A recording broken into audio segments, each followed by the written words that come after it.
दोस्तों जय हिंद और आप सभी का वेलकम है आपके प्रीतम आर्ट्स एकेडमी में। और आज का जो सेशन चलने वाला है दोस्तों वो भारत का भौतिक स्वरूप यानी कि जो क्लास 9 का भूगोल का जो सेकंड चैप्टर है हम लोग उस पर बात करेंगे। तो चैप्टर क्या है? भारत का भौतिक स्वरूप, हम लोग उस पर बात करेंगे। तो बेसिकली आप लोग देख जानते हो कि आप लोग जिस भी जगह पे रहते हो, ठीक है ना, जहाँ पे भी आप रहते हो तो वहाँ की आकृति क्या है हम लोग इस पे बात करेंगे। यानी कि हमारे जो इंडिया है, इंडिया की आकृति कैसी है या हमारा देश का बनावट कैसा, हम लोग बात करेंगे। तो सबसे पहले समझिए कि आकृति क्या होता है। हम लोग सबसे पहले बात क्या करेंगे कि आकृति क्या होता है। जैसे कि आप मेरे को देख पा रहे हो, तो अब जब मेरे को देख रहे हो तो आप देख रहे हो कि पंकज सर का नाक ऐसा है, गाल ऐसा है, ये मैं बोल सकता हूँ मेरा हेड ऐसा है। तो ये मेरी बनावट, मेरी शेप, ये मेरी आकृति हो गई। ये पेन की आप आकृति देख सकते हो, ठीक है। आप ये जो हम लोग बोर्ड साफ करने के लिए कपड़ा यूज करते हैं इसका आप देख सकते हो। तो कहीं ना कहीं आपको अगर मैं बात करूं इसकी आकृति क्या है तब सबकी आकृति बता सकते हो, ठीक है। तो उसी तरह आप अपना फेस देख के बता सकते हो कि आपकी आकृति कैसी है, आपकी बनावट कैसी है। तो जो इंडिया है, इंडिया की जो बनावट है हम लोग उस पर आज बात करेंगे। इंडिया की बनावट के बारे में बात करेंगे। तो इसलिए लिखा हुआ है भारत का भौतिक स्वरूप, यानी कि जो हम लोग देख पा रहे हैं ऊपरी ऊपरी से, हम लोग उस पे बात करेंगे, ठीक है। जैसे कि आप लोग ये बोर्ड देख रहे होगे, बोर्ड कैसे व्हाइट कलर का है, ठीक है, पूरा सपाट है। तो ये बोर्ड की क्या होगी, आकृति होगी। बात क्लियर यहां तक? तो भारत की भौतिक स्वरूप हम लोग इस पे पूरा डिस्कशन करेंगे। लेकिन उससे पहले जो लोग चैनल पे नए हैं और अभी तक चैनल को सब्सक्राइब नहीं किया तो प्लीज सब्सक्राइब के बटन को टच करके सब्सक्राइब कर दे और जो बेल का आइकन आता है उसको भी टच कर दे, ताकि जितनी भी वीडियो प्रीतम आर्ट्स एकेडमी में डाली जाए उसकी नोटिफिकेशन आप तक सबसे पहले पहुंच सके और आप सीख सको। तो दोस्तों वीडियो को शुरू करते हैं। तो आप देखोगे कि अगर मैं बात करूं, अगर मान लो कि आप उत्तर के मैदान पे हो तो आप चारों तरफ जिधर भी नजर दौड़ाओगे आपको क्या दिखाई मिलेगा? मैदान दिखाई मिलेगा। आप मरुस्थल वाले एरिया में हो, आप चारों तरफ आप नजर दौड़ाओगे तो आपको क्या दिखाई मिलेगा? पानी रेत दिखाई मिलेगा। आप अगर समुद्र में हो तो आपको चारों तरफ क्या दिखाई मिलेगा? पानी ही पानी मिलेगा। इसी तरह अगर आप एक हाई वाला जगह पे हो, जहां पे आप पहाड़ पे हो, तो आपको चारों तरफ क्या नजर आएंगी? डाउन स्लोप्स नजर आएंगी, है ना, आपको ढलाने नजर आएंगी, आपको घाटियां नजर आएंगी। तो उससे आपको पता चलता है कि आपकी अगल बगल की आकृति कैसी है। तो हम लोग बोल सकते हैं कि भारत की आकृति कैसी है। तो भारत की आकृति विभिन्न तरह की है। क्यों? क्योंकि यहाँ पे आपको मरुस्थल भी मिल जाएगा, आपको यहाँ पे पठार भी मिल जाएगा, यानी कि पठार भी मिल जाएगा, आपको यहाँ पे पर्वत भी मिल जाएगा। तो यानी कि बोल सकते हैं कि इंडिया की जो आकृति है वो अलग अलग है। इसलिए मैंने लिखा है कि भारत में हर प्रकार की भू आकृति पाई जाती है। जैसे आप देख सकते हो, आपको यहाँ पे पर्वत भी मिल जाएगा, आपको पठार भी मिल जाएगा, आपको मैदान भी मिल जाएगा, मरुस्थल भी मिल जाएगा और आपको साथ साथ में क्या मिल जाएगा? आपको द्वीप समूह भी यहाँ पे आपको देखने को मिल जाएगा। यानी कि इंडिया में आपको हर एक टाइप की भू आकृति दिखाई मिलेगी। जैसे अगर नहीं होता है, जैसे अगर मान लो कि किसी बंदे को चाइना भेज दिया जाए तो हम लोग बोल सकते हैं वहां के लोगों का नाक और उनका फेस देख के हम लोग बोल सकते हैं कि वो चाइना का है। अगर हम लोग किसी को सऊदी अरब भेज दिया जाए, साउथ अफ्रीका भेज दिया जाए, तो वहां के लोगों का बनावट देख के हम लोग बोल सकते हैं कि वो साउथ अफ्रीका का आदमी है। तो कहीं भी जाओगे तो आपको वहां के वेशभूषा और वहां की पहनावा, वहां की आकृति से आप पता कर सकते हो कि आप कहाँ पे हो। लेकिन इंडिया में ऐसा नहीं होता है। आप असम के साइड जाओगे तो वहां के लगभग लोग आपको असमी जैसे दिखेंगे मिलेंगे। आप बिहार में जाओगे तो वहां कुछ, झारखंड में कुछ, महाराष्ट्र में कुछ, साउथ की तरफ जाओगे तो वहां पे कुछ। तो यहाँ पे हर एक आकृति के लोग मिलेंगे। यानी कि यहाँ पे जिस तरह लोगों की फेस और बनावट अलग अलग तरह की होती है, उसी तरह हमारे भारत की जो भूमि है वो अलग अलग है। कहीं पे आपको पर्वत मिल जाएंगे, हाईलेस्ट जगह मिल जाएगा। जैसे मैं अगर बात करूं तो आपको माउंट एवरेस्ट देखने को मिल जाएगा, कहीं कहीं आपको पठार देखने को मिलेगा, जब तिब्बत का पठार के बारे में जानते ही हो। कहीं कहीं आपको मैदान मिल जाएगा, उत्तर का मैदान, अब थार का रेगिस्तान आपको पता ही है, सहारा रेगिस्तान, और आपको द्वीप समूह लक्षद्वीप और मालदीव जैसे आपको बहुत सारे कॉन्टिनेंटल हमारे पास देखने को मिलेगा। यानी कि इंडिया की जो आकृति है कैसी कैसी पाई जाएगी, यहाँ पे आपको हर प्रकार की आकृति पाई जाएगी। तो कभी आपके पास क्वेश्चन आएगा कि इंडिया में किस तरह की आकृति पाई जाती है, तो आपको क्या मार के आना है कि इंडिया में विभिन्न प्रकार की आकृति पाई जाती है। और ये आपको एक नंबर दिला सकती है, ठीक है। इंडिया की आकृति कैसे पाई जाती है? विभिन्न प्रकार की आकृति पाई जाती है। अगर वो ऑप्शन में दिया हुआ रहेगा कि इनमें से कौन सी आकृति इंडिया में पाई जाती है, जैसे रहेगा कि पर्वत, पठार, मैदान, मरुस्थल और द्वीप समूह और ये सभी है, तो हमको क्या मार के आना है? ये सभी। क्यों? क्योंकि हमारी इंडिया की जो आकृति वो कैसी पाई जाती है, यहाँ पे हर प्रकार की आकृति इंडिया में पाई जाती है। साथ में हम देखोगे कि भारत का जो भूमि है, ठीक है, भारत का जो भूमि है उसमें बहुत अधिक आपको भौतिक भिन्नताएं नजर आएंगी। भौतिक भिन्नताएं यानी कि यहाँ की जो बनावट है शेप है, जैसे आप लोग क्लास 10 में जाओगे तो आप मिट्टी के बारे में पढ़ोगे, ठीक है ना। तो कहीं आपको लाल मिट्टी देखने को मिलेगा, कहीं आपको काली मिट्टी देखने को मिलेगा, कहीं आपको मरुस्थलीय मिट्टी देखने को मिलेगा, कहीं आपको वन वाला मिट्टी देखने को मिलेगा। तो वहां की जो भौतिक स्वरूप है वो भी कैसा मिलेगा, आपको अलग अलग मिलेगा। यहाँ पे एक प्रकार की मृदा नहीं पाए जाते। अगर आप सऊदी के साइड चले जाओगे तो वहां पे आपको ज्यादातर रेगिस्तान देखने को मिलेगा, ठीक है। लेकिन हमारे इंडिया में आपको रेगिस्तान भी मिल जाएगा, हमारे इंडिया में आपको पथरीला जगह भी मिल जाएगा, हमारे इंडिया में पहाड़ी वाला भी इलाका मिल जाएगा, हमारे इंडिया में जलोढ़ मिट्टी भी वाला इलाका मिल जाएगा। तो इंडिया की जो बनावट वो कैसी है, अलग अलग। तो कभी क्वेश्चन आपके पास आ जाएगा कि भौतिक भिन्नताओं के आधार पर भारत में किस प्रकार की आकृति है, तो हम लोग क्या बोलेंगे कि यहाँ पे बहुत अधिक भिन्नता वाली आकृति यहाँ पे पाई जाती है। समझ में आ गया यहाँ पे। अब आप एक क्वेश्चन आता है कि आप लोगों के पास एक क्वेश्चन आएगा कि आप मेरे को बताओ कि भूगर्भीय तल पे जो प्रायद्वीपीय पठार होता है वो पृथ्वी का क्या होता है, सबसे प्राचीनतम सतह है। तो क्वेश्चन आपके पास ये आएगा कि जो हमारा इंडिया है, इंडिया का जो हम लोग जितने भी पार्ट में पढ़ते हैं तो उन सभी पार्ट में सबसे जो पुराना भूभाग कौन सा होता है इंडिया का, ठीक है। तो हम लोग को क्या बोलना है, जो प्रायद्वीपीय पठार जो होता है वो पृथ्वी का सबसे क्या है, प्राचीनतम यानी कि सबसे पुराना मैं बोल सकता हूं, क्या बोल सकता हूं, पुराना भूभाग है। यानी कि जो प्रायद्वीपीय वाला भाग जो आप देख रहे हो, ठीक है ना, तो वही प्रायद्वीपीय वाला जो भाग है वो इंडिया का क्या है, सबसे प्राचीनतम भूभाग है। और ये किस तौर पे मैं बात कर रहा हूं, भूगर्भीय तल पे। तो भूगर्भीय तल पे मतलब देखो, भू माने होता है भूमि, गर्भ माने होता है पेट, ठीक है, यानी कि भूमि का पेट। अब आप बोलोगे सर क्या मम्मी का पेट है कि ऑपरेशन करके देख ले, ऐसा नहीं। अगर आप लोग सिस्टमेटिक पढ़ोगे तो ऐसे अगर मान लो पृथ्वी है तो पृथ्वी के अंदर इस तरह का आपको लेयर देखने को मिलेगा, ठीक है ना। तो बस यही भूगर्भ का जो भूगर्भ के आधार पे अगर हम लोग देखेंगे तो जो प्राचीनतम जो सबसे भाग अगर मैं बात करूं तो पृथ्वी का कौन सा भाग है, वो प्रायद्वीपीय पठार वाला जो भाग है वो सबसे प्राचीनतम भाग है।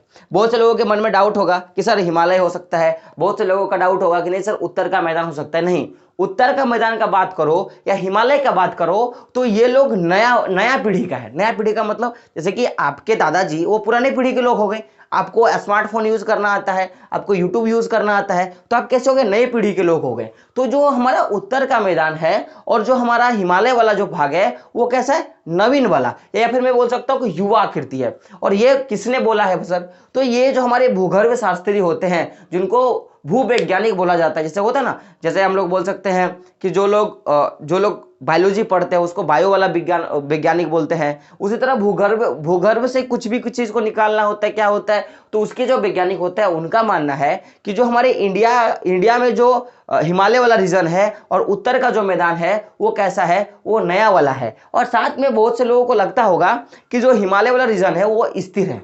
किसको इसको लगता होगा कि हिमालय जो है वो स्थिर है। मैंने क्या बोला कि हिमालय वाला जो भाग है उसको किसको लगता है कि वो स्थिर है। मैंने क्या बोला कि हिमालय का जो भाग है वो किसको लगता है कि वो स्थिर है, क्या है, स्थिर है। तो देखो दोस्तों, हिमालय का भाग में बात करूं या मैं उत्तर का मैदान का बात करूं तो स्थिर भाग नहीं है।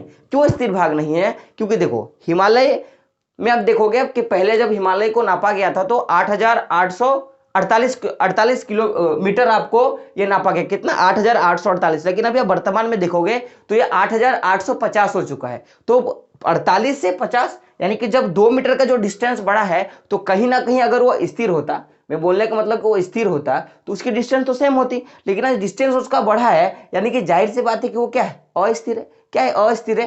तो इससे हम लोग बोल सकते हैं कि जो हमारा हिमालय वाला रीजन है वो कैसा है, वो अस्थिर है। बात क्लियर, वो कैसा है, अस्थिर है। साथ में आप देखोगे कि जो हमारा उत्तर का मैदान है, कौन सा मैं बात कर रहा हूं, उत्तर का जो मैदान है वो भी क्या है, अस्थिर है। कैसे, क्योंकि हम लोग जानते हैं कि उत्तर का मैदान में जितने भी उत्तर का मैदान बना कैसा है, गंगा, यमुना, ब्रह्मपुत्र, इन सारे नदियों के सहायक, उन नदियों के जल निक्षेप से बना है, उनकी सहायक नदियों के द्वारा बना है। तो मान लेते हैं कि कोई भी एक नदी है जो इधर से बहना स्टार्ट करी, अब ये जब बहेगी तो अपने साथ क्या लाएगी, अपने साथ बहुत सारे मृदाएं, बहुत सारे कंकड़ पत्थर, बहुत कुछ अपने साथ बहा के ले आएगी। तो जब वो बहा के ले आएगी तो यहाँ पे वो क्या जमा कर देगी, तटछल जमा कर देगी या फिर मृदाएं जमा कर देगी, जिनसे क्या होता है, जिनसे क्या होगा, बहुत सारे मृदाएं बनेगी और इन्हीं से क्या हो, उत्तर का मैदान बना है। और चूंकि आज सदियों से गंगा जमुना बहते आई है तो कहीं ना कहीं ये मृदाएं बार बार बन जाती है, ये मृदाएं बार बार बन जाती है, तो इसीलिए उत्तर का मैदान और जो हिमालय वाला रीजन है वो कैसा है, अस्थिर है। क्यों? क्योंकि इन मिट्टियों का बनना बार बार हो जाता है। बात क्लियर यहां तक? तो इसीलिए मैंने लिखा है कि हिमालय एवं उत्तर का जो मैदान है वो कैसा है, हाल ही में बनी आकृतियां हैं, ये अभी अभी बनी आकृतियां हैं। क्यों? क्योंकि किसका रीजन मैंने आपको यहां पे बताया। तथा जो हिमालय पर्वत है वो अस्थिर भाग है। जो लोग बोलते हैं ना कि हिमालय स्थिर है, वो रॉन्ग है। हिमालय स्थिर नहीं है। अगर स्थिर होता तो आज इसका डिस्टेंस 8850 नहीं होता, 48 ही होता ना, 48 ही होता ना। तो वो कभी अस्थिर नहीं है। क्यों? क्योंकि इनके अंदर की जो प्लेटें होती हैं वो भूगर्भ में, देखो हम लोग पढ़ते हैं ना कि अंदर में बहुत सारे सेल्स होते हैं जिनको प्लेट बोला गया है, तो वो सेल आपस में क्या होते हैं, हिलटे डुलटे रहते हैं, तो जिसके कारण हिमालय की आकृति बढ़ती है।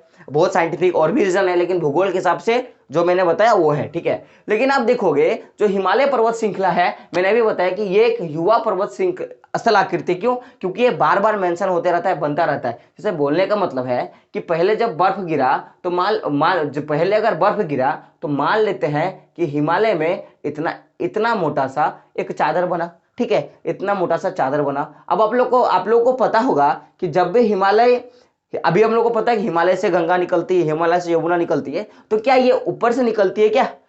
क्या ये ऊपर से निकलती है? क्या क्वेश्चन तो आपके मन में होगा कि जैसे कि मान लो कि मैंने एक कटोरा बर्फ लिया, तो बर्फ अगर पिघलेगा तो क्या नीचे से पिघलेगा कि ऊपर से पिघलेगा? क्वेश्चन तो है आपके पास। तो जब भी हिमालय की मैं बात करूं तो हिमालय की जो बर्फ होती है वो कभी भी ऊपर से नहीं पिघलती, वो हमेशा नीचे से पिघलती है। अब आप बहुत से लोग बोलोगे सर मैंने तो आइसक्रीम खाई है, आइसक्रीम का तो ऊपर वाला भाग पिघलता है, आपने ये कैसा बोल दिया कि नीचे वाला भाग पिघलता है? तो आप लोगों ने पढ़ा होगा साइंस में कि अगर दो बर्फ के टुकड़े को लिया जाए और आपस में उसको दबाया जाए तो क्या होता है, उनकी जो गलने की जो क्षमता होती है वो घट जाती है।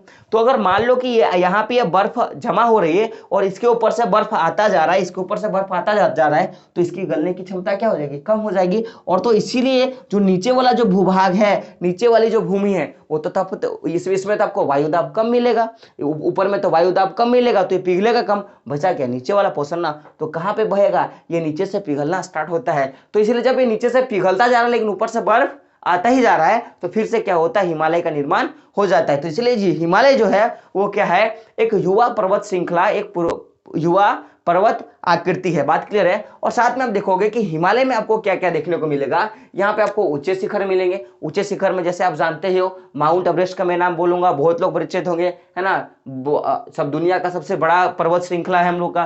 तो यहाँ पे आपको बहुत सारे ऊंचे शिखर मिल जाएंगे, आपको गहरी घाटियां मिल जाएंगी। अब बहुत से बच्चों का क्वेश्चन होगा सर मेरे को पता है कि ऊंचा शिखर क्या होता है, लेकिन ये घाटियां क्या होती हैं, तो समझो मेरे बात। अगर मैं बोलूं कि अगर मैं यहाँ से और एक पर्वत पहाड़ बना दूं, फिर और मैं यहाँ से एक पर्वत पहाड़ बना दूं, मैं यहाँ से एक पहाड़ बना दूं, तो ये टोटल क्या हो गई, एक पहाड़ की श्रृंखला हो गई। जैसे अगर मैं मान लो कि अगर मैं यहाँ पे एक पेड़, यहाँ पे एक पेड़, यहाँ पे पेड़, यहाँ पे लगा दूं, तो इसको क्या बोलेंगे, पेड़ों की श्रृंखला बोलेंगे। तो इस तरह ये क्या पहाड़ों की श्रृंखला हो गई, किसकी हो गई, पहाड़ों की श्रृंखला हो गई। तो अगर दो पहाड़ के बीच में अगर ये वाला जो होता है, ये वाला जो पोर्शन आप देख रहे हो, इसी को हम लोग क्या बोलते हैं, घाटी बोलते हैं। क्या बोलते हैं, घाटी हम लोग बोलते हैं। तो हिमालय में आपको बहुत सारी गहरी घाटियां भी मिलेगी और साथ में तेज बहने वाली नदियां भी आपको हिमालय में देखने को मिलेगा। जैसे गंगा देखने को मिलेगा, जैसे यमुना देखने को मिलेगा। तो ये सारे नदियां जो आपको कहाँ देखने को मिलेगा, हिमालय पर्वत श्रृंखला में आपको देखने को। और मैंने आपको बताया कि उत्तर का मैदान क्या होता है, कि जलोढ़ मृदा से बना